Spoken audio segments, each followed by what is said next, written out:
అమరావతి సభలో ఆంధ్రప్రదేశ్ ప్రత్యేక హోదా ప్రస్తావనే లేదని విమర్శించారు సిపిఐ జాతీయ కార్యదర్శి నారాయణ. రాష్ట్రం ఏర్పాటైన 10 ఏళ్లకు రాజధాని నిర్మాణానికి పునాదిరాయి వేశారన్నారు. దేశంలో కొత్త రాజధాని నిర్మాణానికి కేంద్రం నిధులు ఇవ్వాలి. అలా ఇవ్వకుండా అప్పు ఇప్పించడం ఎంతవరకు సమంజసమంటూ నారాయణ ప్రశ్నించారు.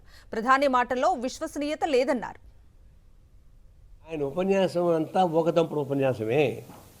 నిజంగా రాష్ట్రానికి అభివృద్ధి కావడానికి ఉపయోగపడే పద్ధతి ఒక్క మాట చెప్పలేదు. రాజధానికి డబ్బులు మేము ఫ్రీగా ఇస్తామని చెప్పలేదు. స్టీల్ ప్లాంట్ నిలబెడతామని చెప్పలేదు. పారిశ్రామిక అభివృద్ధికి ఉపయోగపడే పద్ధతుల్లో స్పెషల్ స్టేటస్ ప్రత్యేక హోదా ఇస్తామని చెప్పలేదు. ఏమీ చెప్పకుండానే ఆయన ఉపన్యాసించిపోతుంటే ఆనందంగా ఎగిరిపోయి ఉప్పొంగిపోయి చేస్తారు. ఆయన ఉపన్యాసం అంతా ఊకదంపుడు ఉపన్యాసమే. నిజంగా రాష్ట్రానికి అభివృద్ధి కావడానికి ఉపయోగపడే పద్ధతి ఒక్క మాట చెప్పలేదు.